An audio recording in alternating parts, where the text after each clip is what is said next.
friends! Today we're going to be reading Matthew chapter 23, but before we do that, I just want to read this little card to you to remind you that Colossians 2:6 says, "And now just as you trusted Christ to save you, trust Him too for each day's problems. Live in vital union with Him." And that is why one of the reasons why I'm making these videos is just to encourage you to spend time with Him every day, and you'll see what a difference it will make in your life. When you start living in vital union with Him, things just get better.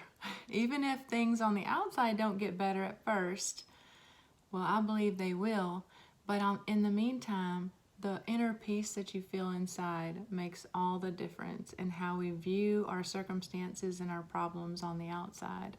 And so I just wanted to take a moment to encourage you with that.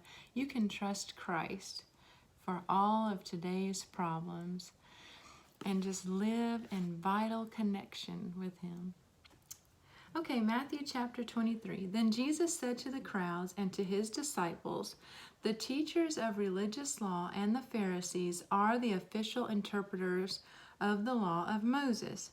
So practice and obey whatever they tell you. But don't follow their example, for they don't practice what they teach.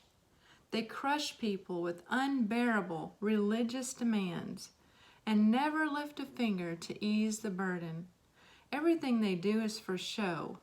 On their arms they wear extra wide prayer boxes with scripture verses inside, and they wear robes with extra long tassels.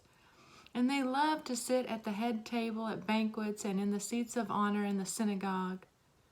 They love to receive respectful greetings as they walk through the marketplace and to be called rabbi.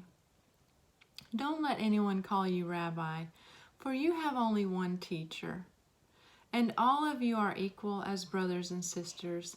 And don't address anyone here on earth as Father, for only God in heaven is your Father. And don't let anyone call you teacher, for you have only one teacher, the Messiah. The greatest among you must be a servant.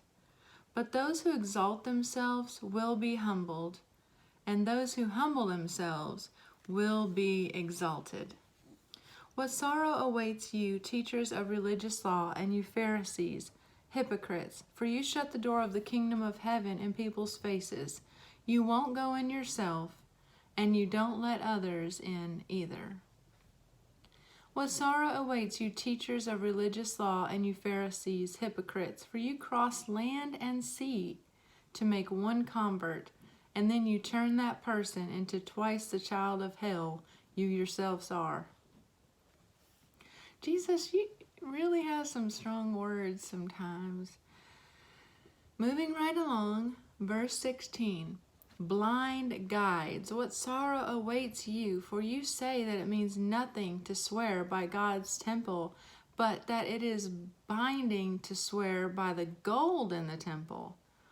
Blind fools, which is more important, the gold or the temple that makes the gold sacred? And you say that to swear by the altar is not binding, but to swear by the gifts on the altar is binding? How blind! For which is more important, the gift on the altar or the altar that makes the gift sacred? When you swear by the altar, you're swearing by it and by everything on it.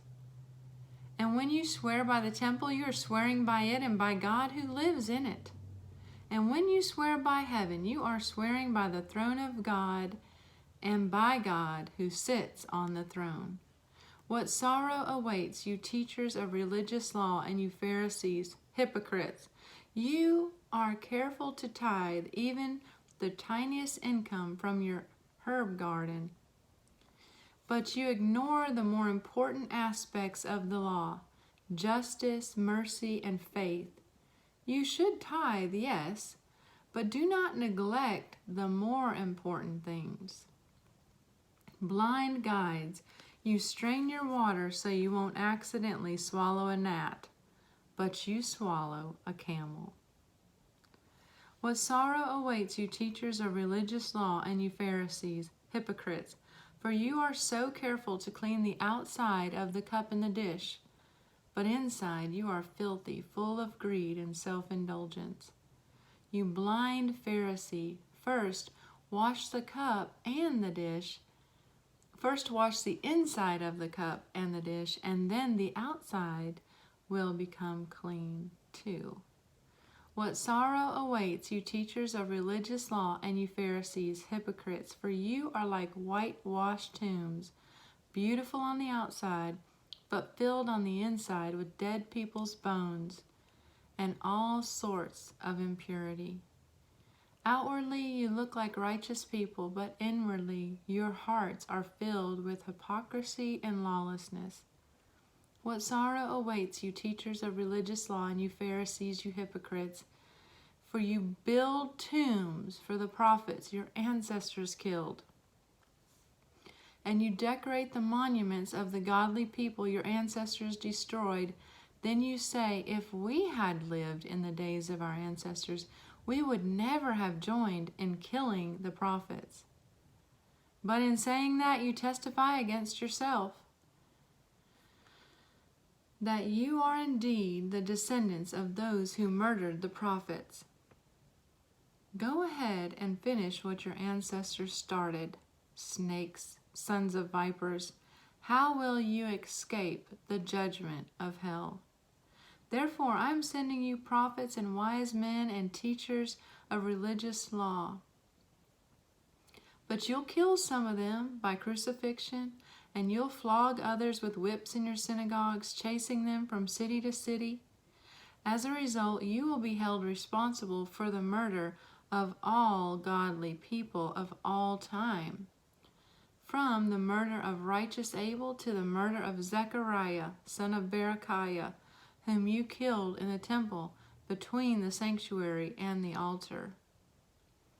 I tell you the truth, this judgment will fall on this very generation. O Jerusalem, Jerusalem, the city that kills the prophets and stones God's messengers, how often I have wanted to gather you, children, together as a hen protects her chicks beneath her wings, but you wouldn't let me. And now look, your house is abandoned and desolate. For I tell you this, you will never see me again until you say, blessings on the one who comes in the name of the Lord. Wow, Jesus had a lot of strong words to say there. The verse that stood out the most to me was verse 11, the greatest among you must be a servant. I'm going to write that in my journal and just talk to God about some ways that I can be a blessing serving others. I pray you'll do the same. See you back here tomorrow.